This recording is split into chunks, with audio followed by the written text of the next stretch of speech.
Bonjour Dimitri. J'introduis avec, je dis bonjour à Dimitri parce que je rebondis un petit peu sur sa métaphore de tout à l'heure, qui est celle du bateau. Et c'est vrai qu'on a entendu plein de choses intéressantes, de choses qui sont à la fois complexes et parfois même confuses, mais tout ça c'est tout à fait normal quand on est sur le terrain de la création. Et je rebondis sur la métaphore parce que on a beaucoup parlé du bateau. Donc, un bateau, ça peut être aussi bien, je veux dire, une simple barque, en fait, des rames ou avec un moteur, un petit moteur de 9,9 ou un moteur de 80 chevaux. Ça peut être un bateau à voile, peu importe que la voile soit rouge ou verte. D'ailleurs, c'est pas ça qui fait nécessairement grande différence. Mais ça peut être aussi un radeau de la Méduse. Donc voilà. Mais par contre, ce dont on n'a pas beaucoup parlé, c'est de la mer. Et si je parle de la mer, c'est qu'effectivement, là, ça veut dire qu'il faut que, pour que le navire avance et aille dans une bonne voie, qui est celle du film, il faut qu'on ait une conscience quelque part, ou en tout cas un savoir, une connaissance de la mer qui est en dessous. Donc c'était juste un petit rebondissement en fait sur ce qu'on a dit ce matin. Et c'est vrai que ce qui me paraît important, en fait, c'est de savoir qui tient le gouvernail, qui tient la barre. Et c'est vrai que là, on peut se poser, savoir si c'est l'auteur, si c'est le scénariste, si c'est le créateur graphique, si c'est le producteur, même parfois, en fait.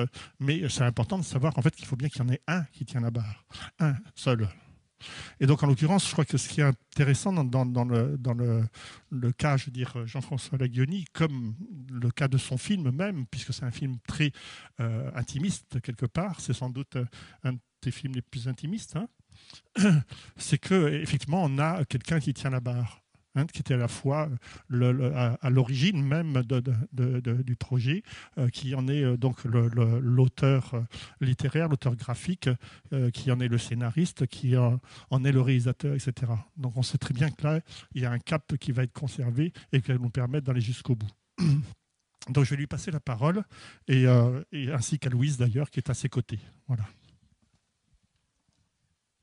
Oui, alors c'est drôle que tu parles à nouveau des bateaux. Tu sais que j'ai un petit voilier en bas de chez moi. Et en fait, j'ai tellement peur de la mer que je suis jamais encore sorti de l'estuaire de Tréguier. Alors bon, si le long T'es pas métrage encore venu me voir d'ailleurs. oui, si le long métrage peut être comparé au grand large, donc je l'aborde toujours avec beaucoup de précaution, beaucoup de doutes, beaucoup de timidité.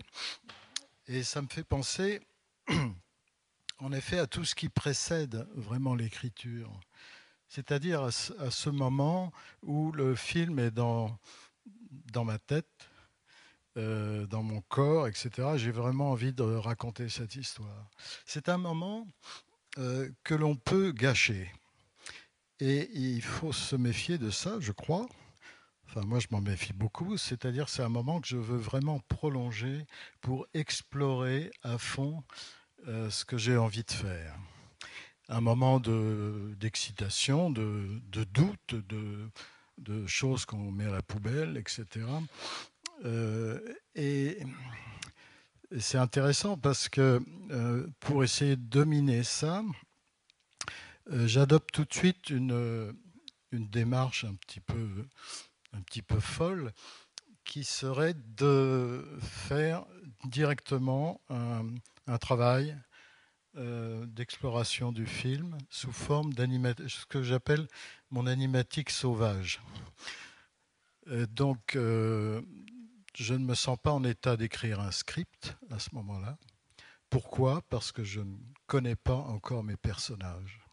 Je ne me sens pas non plus en état de me jeter sur ma planche à dessin et de faire des centaines de dessins de personnages pour les mêmes raisons, c'est-à-dire que mes personnages, je ne les connais pas encore.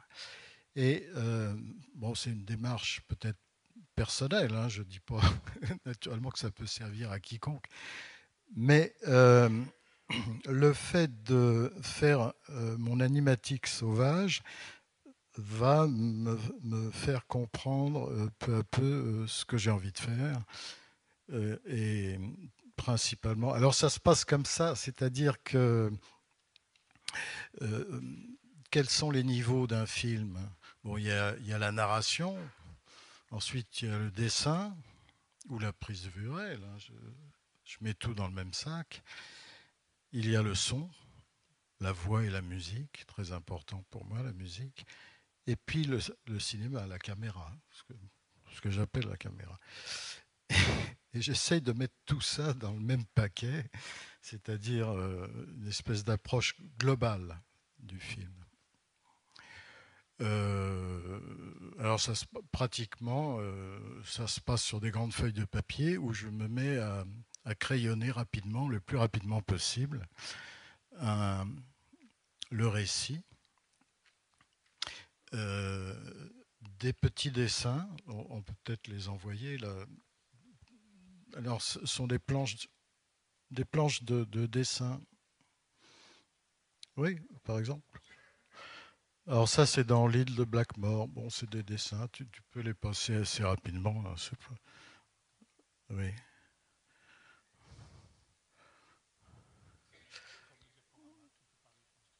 Oui. Et chaque dessin correspond vaguement dans mon esprit à un plan du film. C'est-à-dire, je m'imagine dans une salle de cinéma en train de voir mon film, et puis j'essaie de le dessiner.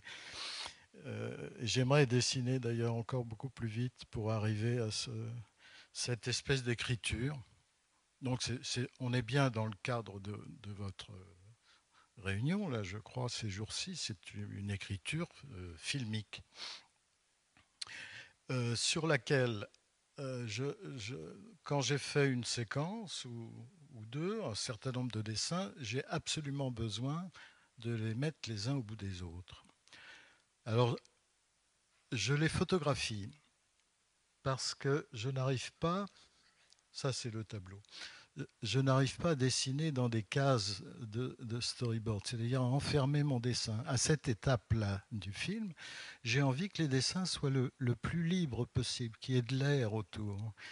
Et avec un appareil photo, je vais cadrer mes dessins avec une espèce de caprice de ma part.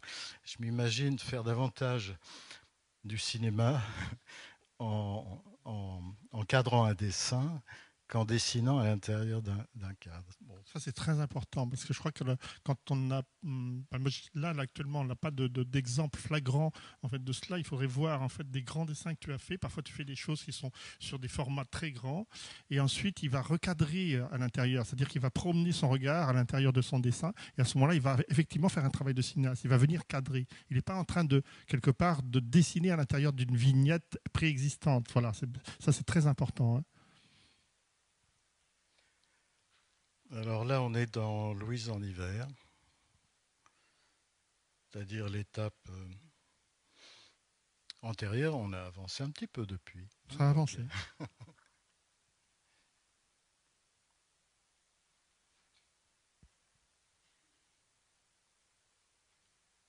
Alors effectivement, parfois c'est très jeté comme ça peut être sous forme de mouvement d'ailleurs, c'est-à-dire différentes étapes de mouvement ou à l'intérieur d'une scène. En fait, j'ai l'impression que à ce moment-là, tu pénètres à l'intérieur de récit d'une scène, quoi. C'est ça, hein? Je ne sais pas pourquoi, il y a des dessins dans lesquels j'ai envie de rentrer davantage. Donc je les détaille un peu, puis il y en a d'autres qui sont complètement jetés comme ça.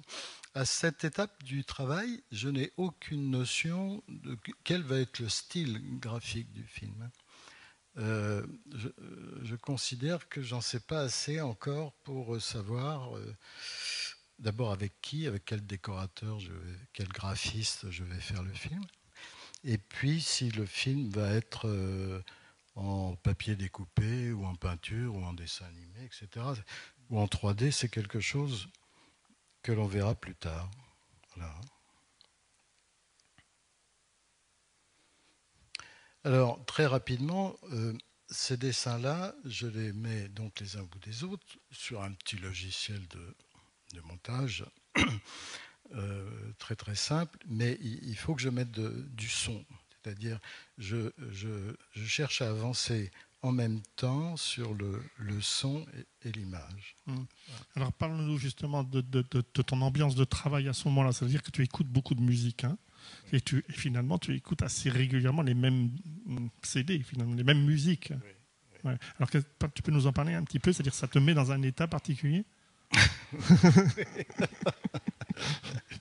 Moi, je ne me rends pas compte parce que c'est mon boulot de tous les jours, mais je ne peux pas m'empêcher en travaillant de mettre de la musique. C'est principalement de la musique classique.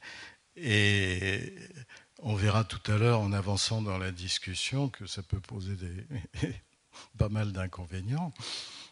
Parce que je vais vivre avec cette animatique sauvage pendant 1 an, 2 ans, parfois plus, avec une musique qui s'est vraiment installée. Hein. Si je mets un CD de Debussy, ce qui s'est produit là d'ailleurs, c'est pour ça qu'on a des problèmes,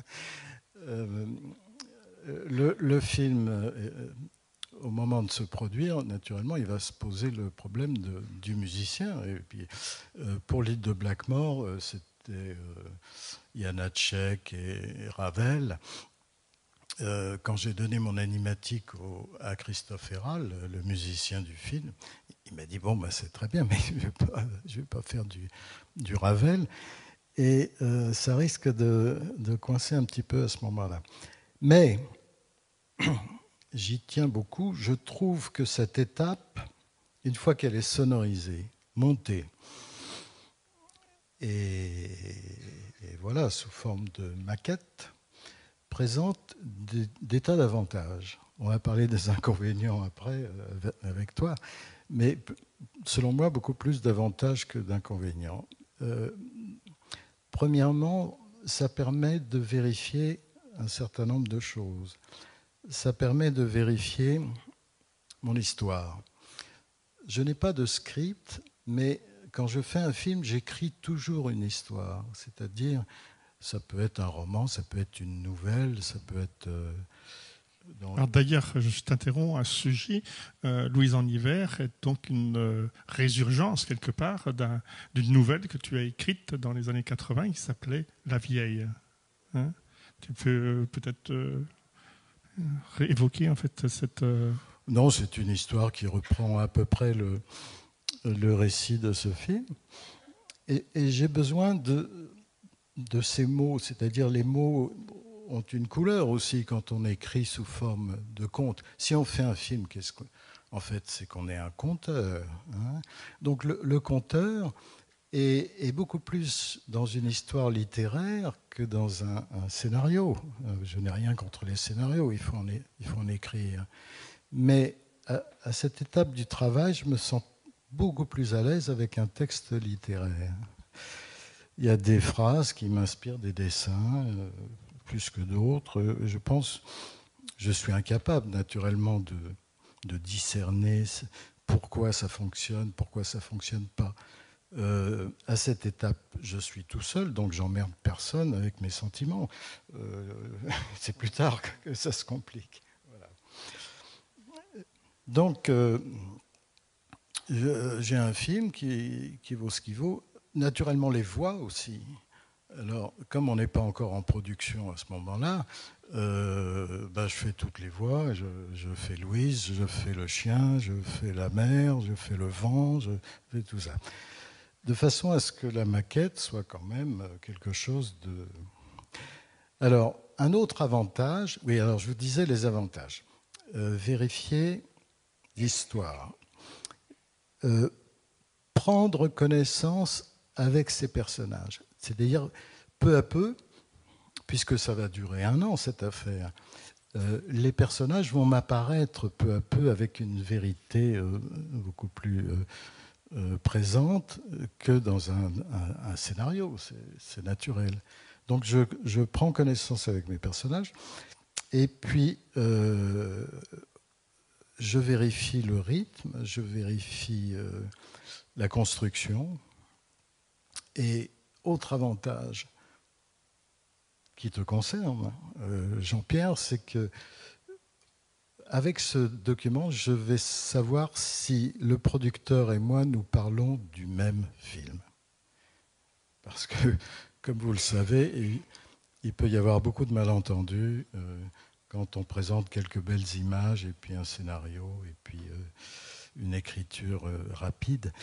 Là, naturellement, avec Jean-Pierre, on voit à peu près si on a envie de faire le même film, toi et moi. D'autant que c'est un film en fait qui est un peu. Là, tu vas peut-être aussi développer un petit peu. Est-ce qu'on peut parler néanmoins d'autobiographie sur ce film-là ou pas?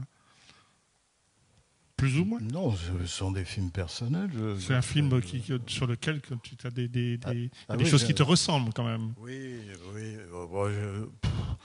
Non? Il y a un peu de tout le monde. Il y a un peu de ma mère, un peu de ma tante, un peu de moi, Ouais. un peu de mon chien. Il y a un texte de Marcel Duchamp qui dit finalement, ma famille a réussi à me faire parler. Oui, voilà, c'est exactement ça. On pourrait peut-être passer un truc avec du son, non? Alors, les inconvénients, on va en parler très vite. C'est naturellement que tout ça, ça prend du temps.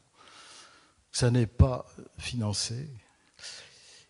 Et que, à l'issue de ce travail, il va quand même falloir que je m'y mette à écrire un script, à faire 4 ou 5 très belles images, et peut-être même un pilote, etc., pour que Jean-Pierre se mette au boulot dans sa recherche financière. Donc, ce travail-là est très important pour moi, je ne peux pas m'en passer, je l'ai toujours fait pour tous mes films, mais ça retarde la recherche, dont les rapports avec les producteurs et les partenaires financiers. Principal désavantage. Tout dépend à quel moment en fait le producteur arrive sur le projet. C'est-à-dire que j'ai eu l'occasion de discuter d'ailleurs ici avec quelques personnes. À quel moment on présente en fait un projet, à quel moment en fait quelque part on l'officialise, etc. Tout ça c'est variable. Je crois en fonction des projets. On peut présenter un concept aussi bien qu'un film déjà développé ou en développement. Enfin, il y a différents moments pour le présenter. On peut le présenter plusieurs fois. Là, c'est aussi une façon de le présenter. Bon. Et puis, parallèlement, il y a effectivement la recherche financière qui va avec et qui sont aussi des retours ou des échos par rapport aux différentes personnes qu'on va rencontrer. Donc là, c'est... Oui, mais tu ne peux pas présenter ça à une chaîne de télé. Non, ils vont te demander si le film va être en noir et blanc, avec des images fixes. Non, enfin, c'est vrai que c'est un peu jeune. Mais néanmoins, on peut faire des amorces. On peut trouver en fait, déjà on peut avoir quelques pré-discussions quand même. Pas forcément à ce niveau-là. Hein. Pas forcément à ce niveau-là. Parce que la première fois en fait, que tu m'as montré les choses, c'était déjà à l'étape d'après. Oui, parce que ce travail, j'ai fait au moins 3 fois, hein, ce travail. Parce que c'est un matériau léger quand même, c'est très vite fait. Je peux remettre en cause des séquences entières, refaire le début, refaire la fin. Je suis tout seul à travailler dans cette étape-là. Donc tu veux que maintenant montrer quelque chose une animatique. L'animatique okay. Sonore, ouais.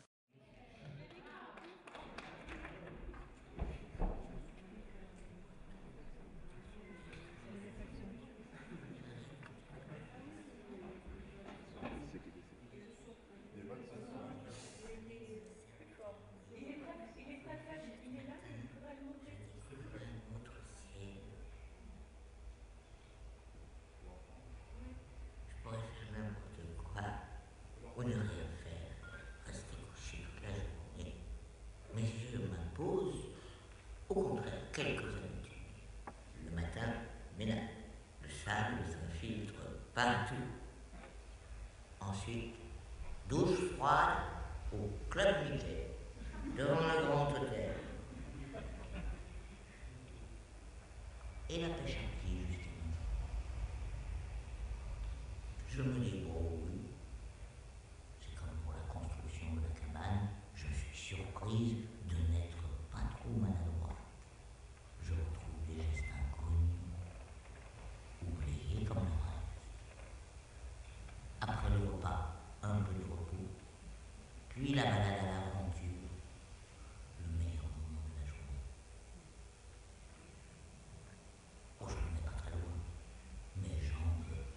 m'en souviens. Mais je me rends compte que je suis en meilleure santé qu'à la vie. Mes douleurs me laissent tranquille, pas le moindre bruit.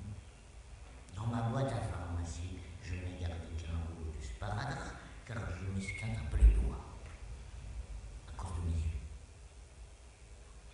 Le soir, je suis un peu fatigué, mais une fois par semaine, je fais un tour de digue, comme par le passé.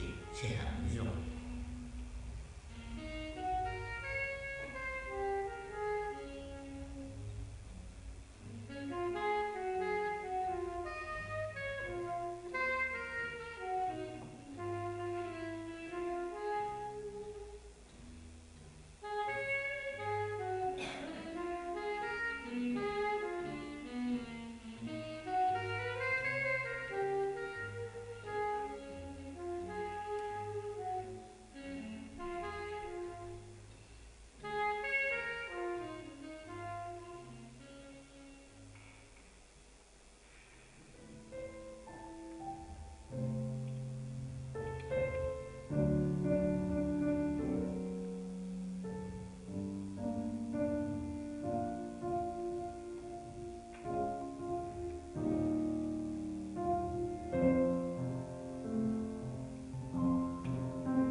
Voilà, là il s'agissait de l'animatique numéro 2, c'est-à-dire que on avait déjà la chance d'avoir la voix de Dominique Fro, qui a enregistré la voix définitive pour tout le film. Donc on a déjà... Comment tu as rencontré Dominique?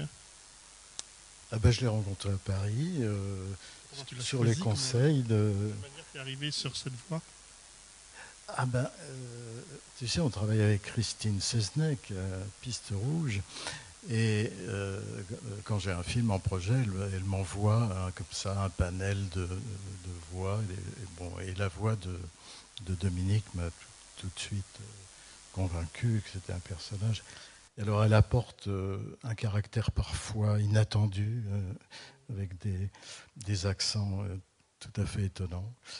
Et ce qui apporte au personnage aussi une force combative que le personnage n'avait pas au départ. C'est vrai que la première version de l'animatique que j'ai eu l'occasion de voir, c'est un peu en fait ce qu'on vient de voir à l'instant, mais avec ta propre voix. Hein, que j'aime beaucoup d'ailleurs, hein, mais vous la verrez jamais, vous l'entendrez jamais, mais elle est très bien. Et puis après, il y a la voix de Dominique. Et donc, ce qu'il faut dire quand même, c'est que ça reste malgré tout une voix témoin. Ça doit être la voix je dirais, de la personne qui fera la voix définitive. C'est quand même une voix qui est témoin là.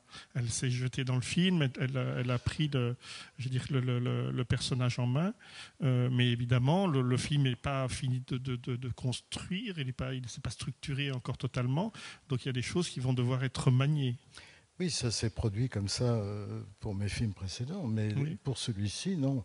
C'est-à-dire, je tiens absolument à travailler maintenant sur une voix définitive dès le départ. Et pour la musique, il en va de même. Le piano que vous avez entendu, c'est un copain qui est pianiste, et cette musique-là va rester. Donc, ça veut dire que j'ai un peu progressé par rapport à mes maquettes précédentes. C'est-à-dire, je travaille sur un matériel dans lequel il y a déjà des éléments définitifs. Il y aura des petits remaniements, quoi, on va dire. On va s'en expliquer tous les deux un peu plus tard. On passe à autre chose?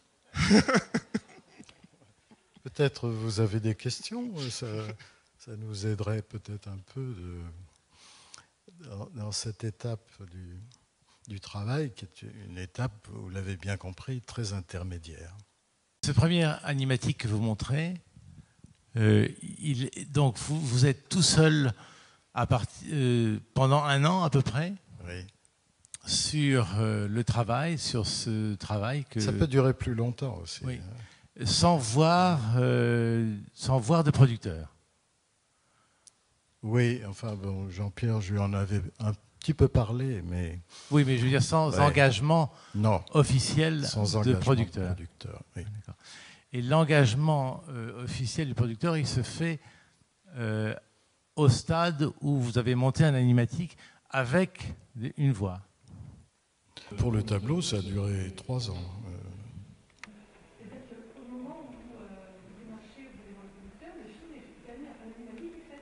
Oui. Oui. Oui. C'est pratique. Oui, mais ça ne veut pas dire qu'il est content de ce que je lui propose. Vous voyez, il commence à rouspéter là sur... Non, c'est un outil de communication qui, pour moi, est incomparable, qui est 10 fois supérieur à un script et à des images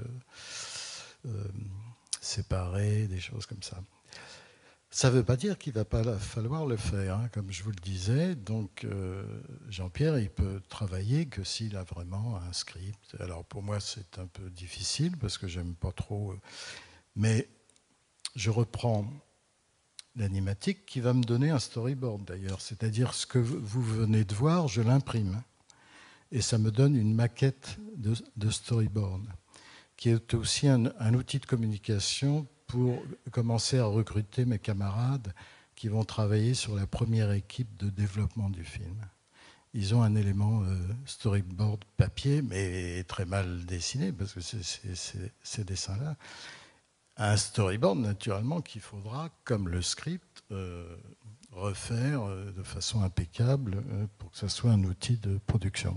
Alors c'est vrai qu'il n'y a pas de script. Enfin, après, on parlait beaucoup des termes qu'on emploie ce matin, au terme, je veux dire, scénaristique du terme, du mot. Mais néanmoins, Jean-François utilise beaucoup l'écrit quand même. Hein. C'est quelqu'un qui écrit des nouvelles.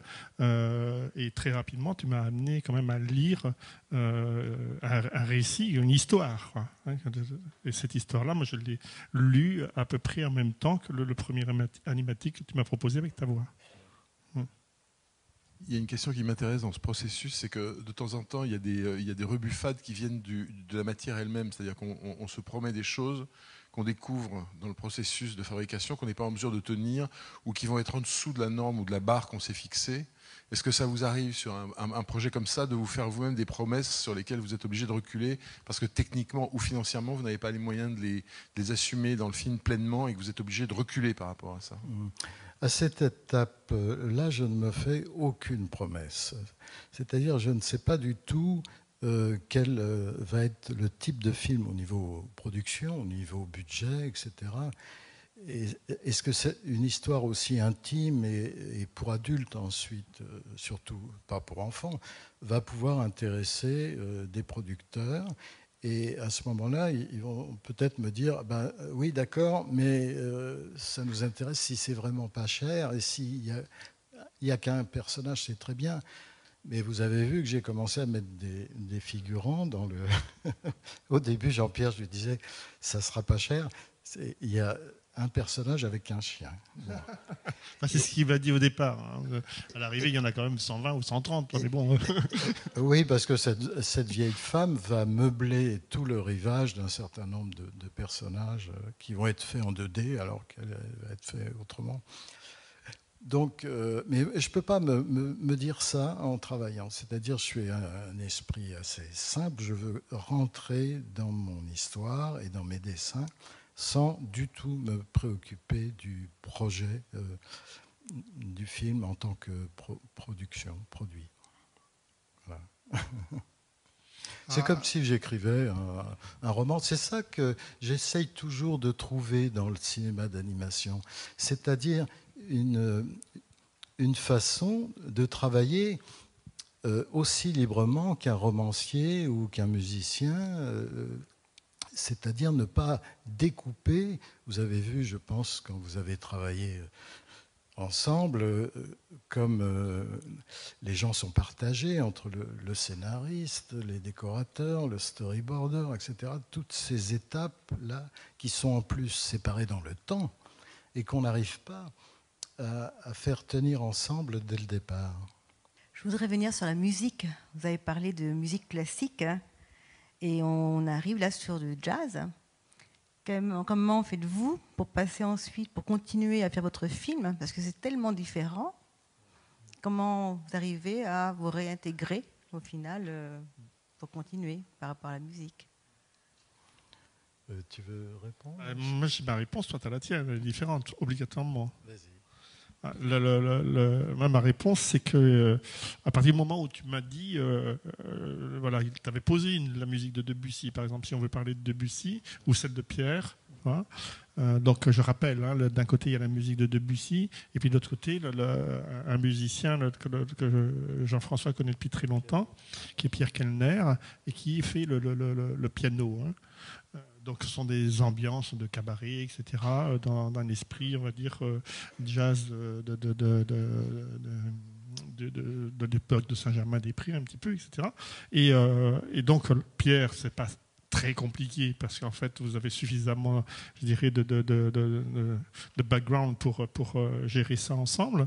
Après, moi, ce qui m'est revenu en tant que producteur, c'est bon, l'achat de droit en fait de Debussy. Voilà, qu'est-ce qu'on fait avec ça? Bon, évidemment, c'est toujours un peu compliqué ces choses-là parce que c'est travail de longue haleine. On a un bout de ficelle, on tire dessus, c'est pas le bon. Il faut recommencer tout à zéro. Puis bon, et ça se termine en général avec les mêmes conclusions, c'est que ça coûte les yeux de la tête et on finit par dire bon qu'est-ce qu'on fait? On abandonne tout, on passe à autre chose, on va changer de musique, etc., etc. Les Américains, ils s'emmerdent pas avec les droits musicaux. Hein. Je ne donne pas de chiffres, mais c'est intéressant quand même. Donc, comment? Et donc finalement, là, on est arrivé, enfin, je parle de ma réponse, hein, on est arrivé au stade, on se dit on va acheter la partition, puis on va essayer de voir si on peut la réinterpréter, puis voilà. Bon, là, c'est là où j'en suis aujourd'hui. Hein. Bon, maintenant, sa réponse à Jean-François, tu me suis. On continue alors. Alors, on continue avec Louise, hein, c'est-à-dire qu'on en est maintenant à la 3e animatique, qui celle-ci est l'animatique de production. Oui, bien avancé quand même. Hein. Ah oui, ouais. Oui, même définitive, je pense. J'aime bien les faire peur. Par rapport à la technique, je ne sais pas si vous avez déjà décidé une technique définitive. Vous disiez que les personnages allaient être en 2D et vous n'avez pas défini la technique dans laquelle allait être Louise. Oui, à cette étape-là, c'est fait, oui. Oui, alors ça, c'est très récent. Hein. On a sauté des étapes. Hein. Ça fait 3 ou 4 ans que ça dure, cette histoire. Donc, l'animatique que vous allez voir est une animatique qui a été faite sur le layout du film. Le layout est terminé, ça nous a donné un storyboard et ça nous donne maintenant une animatique à peu près définitive.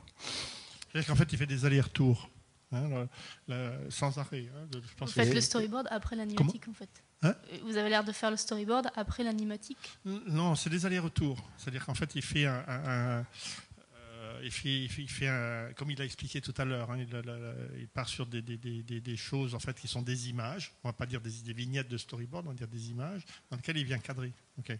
Et à un certain moment, ça évolue, c'est-à-dire que ça va devenir une vignette de storyboard. En ce sens où la vignette de storyboard, elle devient un plan quelque part. Hein. Et oui, mais c'est l'animatique qui va le donner. C'est-à-dire que vous avez raison, l'animatique précède toujours le storyboard.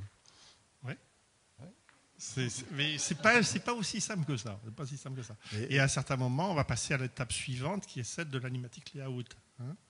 Mais même l'animatic layout, qui semblerait en fait devoir, je suis désolé, hein, je parle à ta place un petit peu, mais même l'animatic layout, qui supposerait quelque part une définition de personnages, par exemple les personnages secondaires, à l'étape de l'animatique, ils ne sont pas forcément définitifs.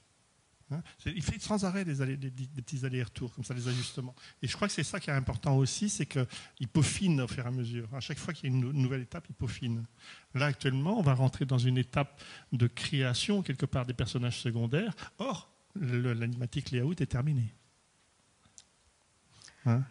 Et à cette étape, on a défini qu'est-ce qui va être en 3D et qu'est-ce qui va être en 2D. Hein. Donc on a raccourci un petit peu tout le processus. Moi, je vous ai parlé beaucoup plus de l'étape antérieure, qui est mon travail solitaire, mais maintenant, ça fait 1 an que je travaille en équipe. Oui, pour revenir un petit peu sur ce que disait Jean-Luc tout à l'heure, à partir du moment où, je dirais, moi j'ai eu entre les mains quelque part l'animatique, ton premier animatique derrière ta voix, la première chose en fait que tu m'as demandé, c'est est-ce qu'on peut enlever cette voix que je finis par plus vouloir entendre, parce que c'était la sienne, hein, et la remplacer par une voix de comédien ou de comédienne, hein, de telle manière à ce que je rentre véritablement dans une ambiance en fait de film. Voilà. Et donc ça, c'est là, à ce moment-là, que moi je suis arrivé, en gros. Hein. Et après, tout le travail, c'est un travail qu'on a fait ensemble, il y a un travail de développement, hein, tout bêtement, hein, qui est le même que pour tous les films, c'est-à-dire tous les gens qui font du long-métrage aujourd'hui savent qu'ils ont un rendez-vous annuel qui est le Cartoon Movie, voilà. Et puis, Cartoon Movie, c'est un trailer, on vous le montrera tout à l'heure, et puis c'est une présentation, etc., etc. Voilà, donc après, c'est des grands classiques, hein. Mais là, je crois que puisqu'on est sur un rendez-vous quelque part autour de la naissance et autour de l'écriture, on n'a pas encore une fois, beaucoup parlé tout à l'heure de la naissance en fait d'un projet, c'est-à-dire à partir du moment quand jaillit la source, et c'est toujours compliqué en fait de savoir quand jaillit la source et de quelle manière. Donc, ça nous a semblé aussi intéressant en fait, de remonter très en amont, avant même que moi je ne sois là, hein, et de voir comment ça a évolué à l'intérieur même d'un seul individu, puisque en fait, il tient la barre, pour revenir en fait, à ce qu'on disait tout à l'heure. Hein. Tu veux qu'on voit le deuxième animatique ? Je ne sais pas si je vais y arriver, hein, j'en sais rien. Hein. Ok, on va y arriver. Hein. Du son, s'il vous plaît.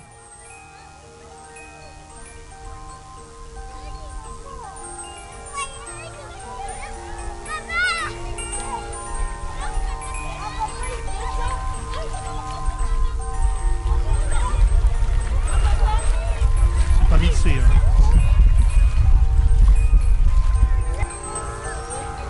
Ils en font du bruit. Le train les a déposés hier soir. Et ils sont déjà sur la plage. Si encore ils étaient revenus peu à peu, les uns après les autres, sans crier comme ils le font après les enfants, ou sans les enfants. Je ne pensais pas qu'ils allaient me reconnaître. Ce matin, sur la digue, ils m'ont salué d'un geste de l'amour. Comme on salue un sportif ayant accompli une performance. Et tout le monde aura oublié le lendemain. Les autres me souriaient simplement, comme s'il ne s'était rien passé de grave, un malentendu, une aventure sans importance. Et pourtant...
Donc là, c'est l'animatique qui est fait qui va un peu plus loin, donc l'animatique layouté.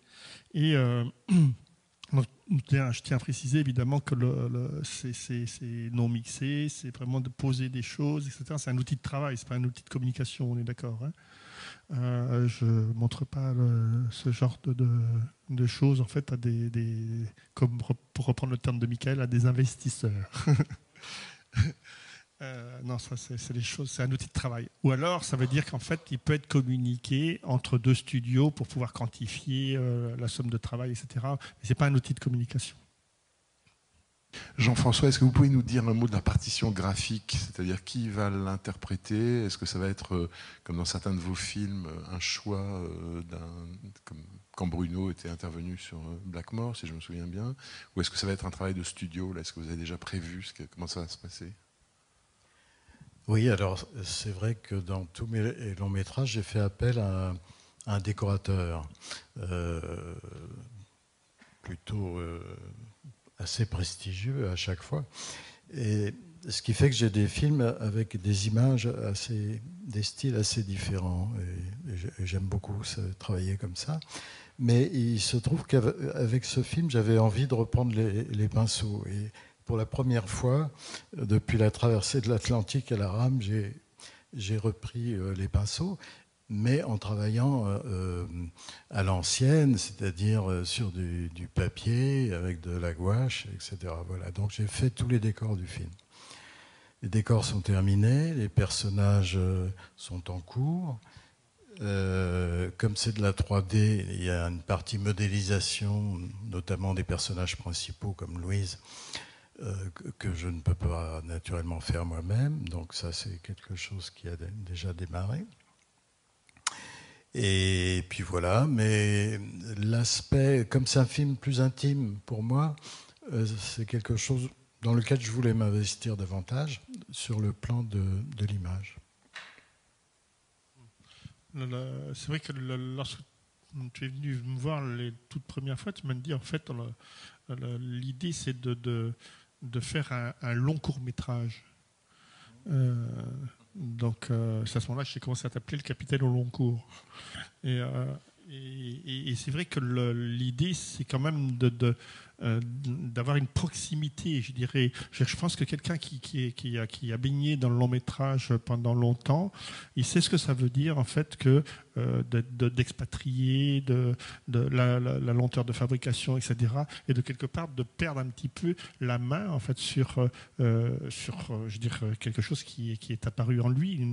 Et donc c'est quelque chose qui parfois, je pense, on a parlé de la douleur de la naissance quelque part ces derniers temps là, mais il y a aussi la douleur quelque part de la fabrication, du temps de fabrication, de voir éclater en fait une production géographiquement, etc., etc. Tout ça, c'est pas banal.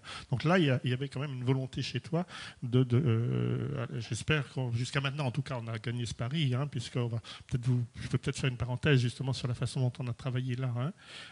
C'est-à-dire que, comme vous le savez, maintenant Jean-François habite en Bretagne, il a son bateau qui est pas loin là, et plutôt que de venir à Rennes, puisque notre studio est à Rennes, on s'est dit mais c'est débile. Là où il est, entre guillemets, au trou du cul du monde, il n'y a pas de gens qui font de l'animation, ça c'est clair.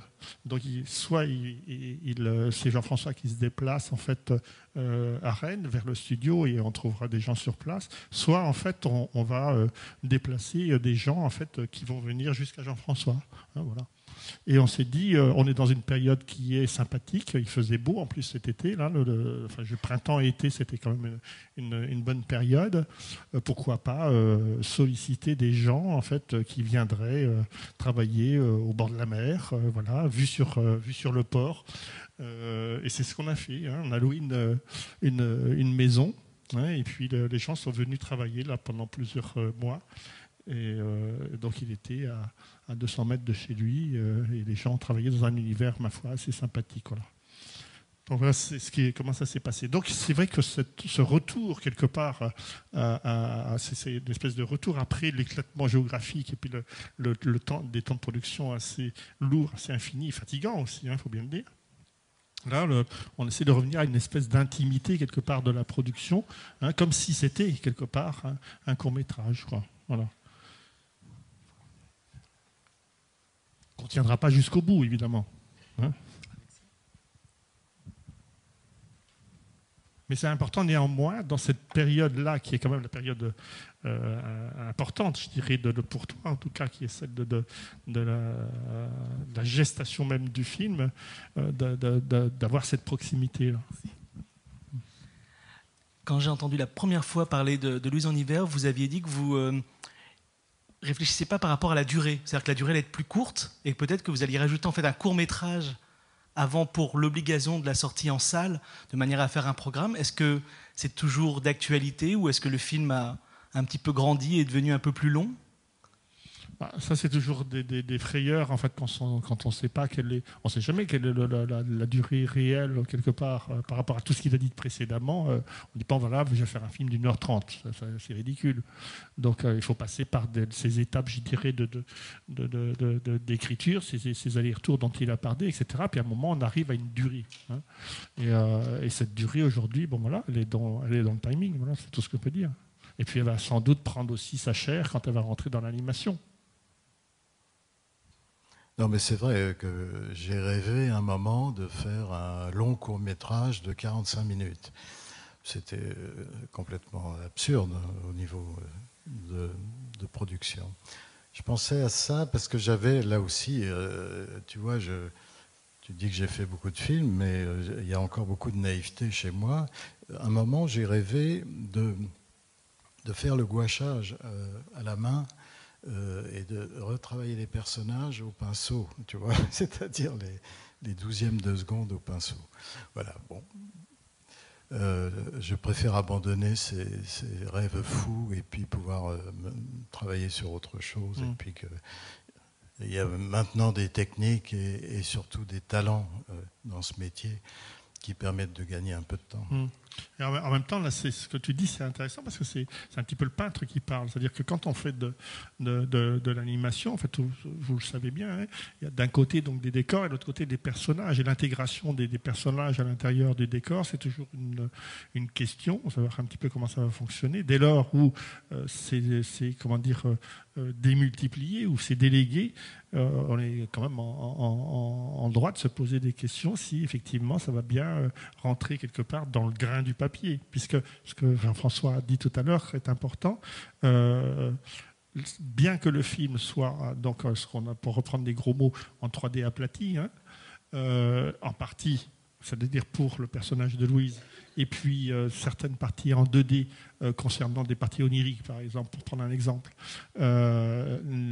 Néanmoins, tous les décors de Jean-François sont faits donc manuellement, donc à la gouache, à l'aquarelle, au rehaussé, etc. sur papier canson. Voilà.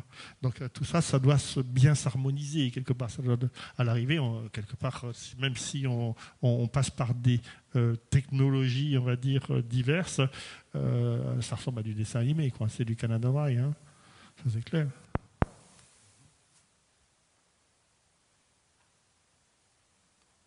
Ils ont même réussi parce que je travaille sur du papier canson à grains. Et le grain de ce papier, maintenant, apparaît sur les personnages grâce à des procédés numériques qu'on n'avait pas jadis. Pourquoi avoir choisi la technique de la 3D dans vos films ? Oh. Alors ça remonte au tableau.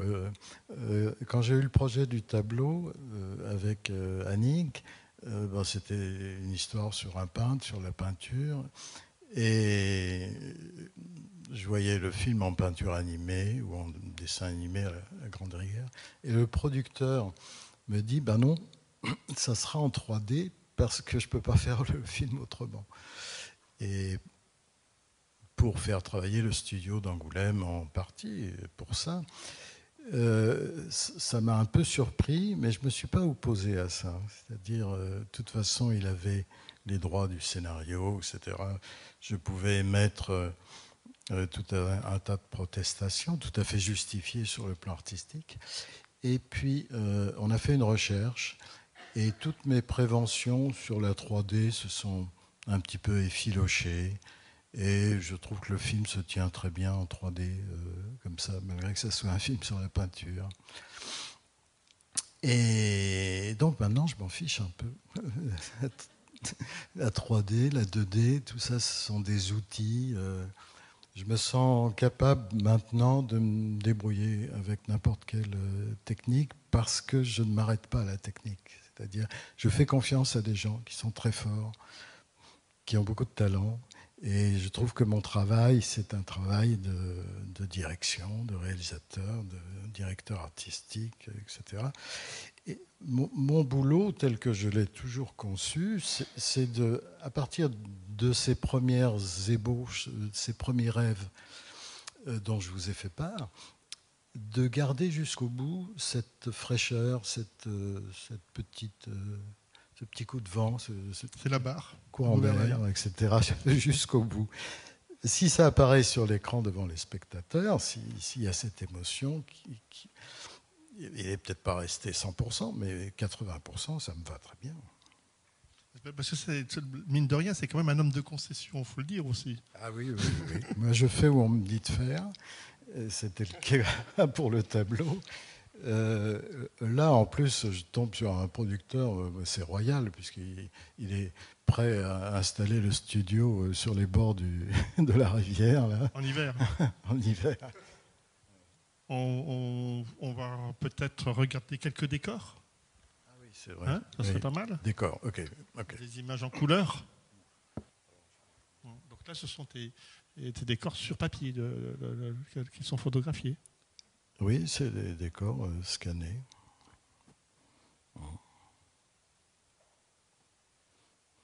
On peut peut-être passer plus rapidement. Non, ils sont. Je ne sais pas faire.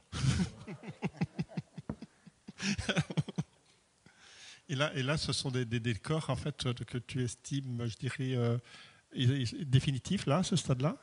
Oui.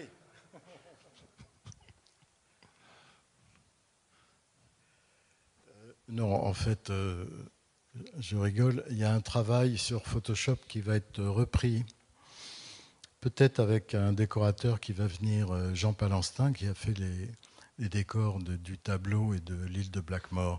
Il va venir pour que l'on puisse raccorder un peu mieux, parce que moi j'ai un gros défaut, c'est-à-dire je suis incapable de faire d'un décor à l'autre un raccord de couleurs absolument impeccable à la gouache. Donc c'est des choses qu'il faut harmoniser maintenant sur Photoshop.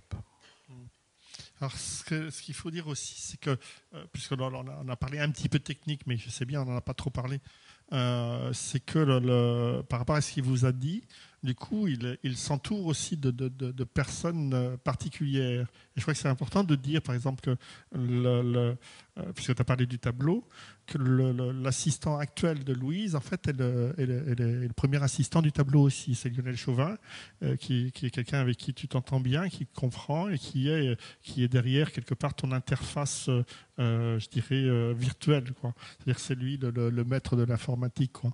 Et qui est un homme de 3D, qui est un homme de 2D, et avec qui tu peux discuter non pas de technique, mais quelque part d'image et de qualité d'image. Et lui, il traduira.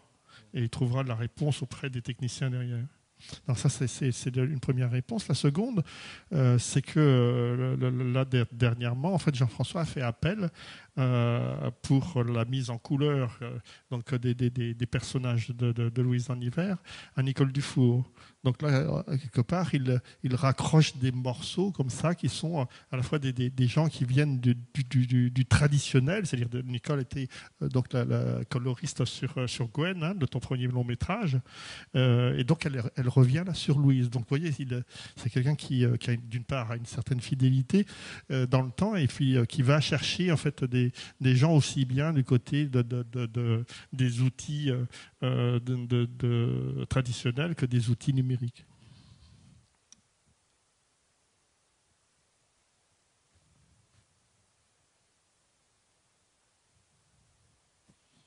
On va laisser un peu dans le silence. Un peu de... Si vous avez des questions.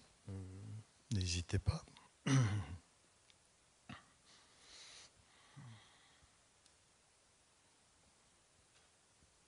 Quand vous en aurez marre, vous direz. Très bonne question. Non. Au Conseil régional, on dit en effet que c'est en Bretagne, mais en réalité, je me suis inspiré d'une petite station balnéaire où je passais toutes mes vacances quand j'étais gamin, dans le Calvados. Donc c'est plutôt Normandie. Mais c'est vrai pour des raisons, on va dire, plus, je dirais, de dossier, de dépôt de dossier. À un moment, on a défendu en fait l'idée de la mer, la Bretagne et compagnie. Et étrangement, la petite gare de Billiguen que vous avez vue, hein, tout près de chez Jean-François, il y a une petite gare. C'est exactement la gare de Billiguen. Donc évidemment, on l'a prise en photo, elle est en Bretagne, etc. Pouf, ça permet de déclencher le pactole et puis on n'en parle plus, quoi. Petit pactole. Pardon ? C'est du propre. Il n'y a personne de Bretagne ?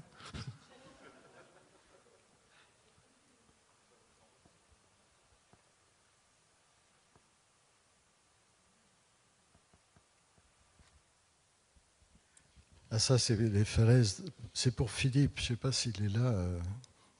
Ah oui. Les falaises du Bois de Cise. Il est là, Philippe ? Ça te rappelle des souvenirs. On n'en parlera pas. Hein. Pour terminer, je pense qu'on va vous montrer le trailer.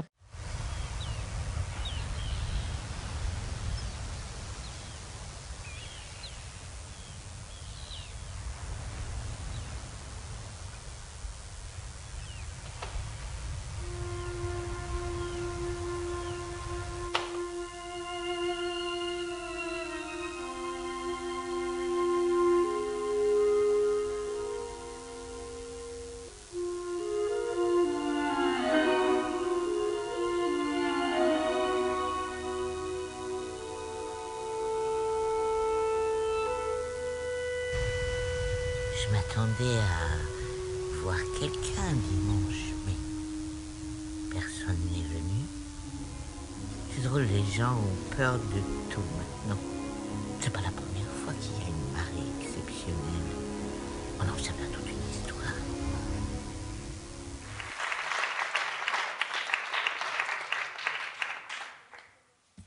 Merci.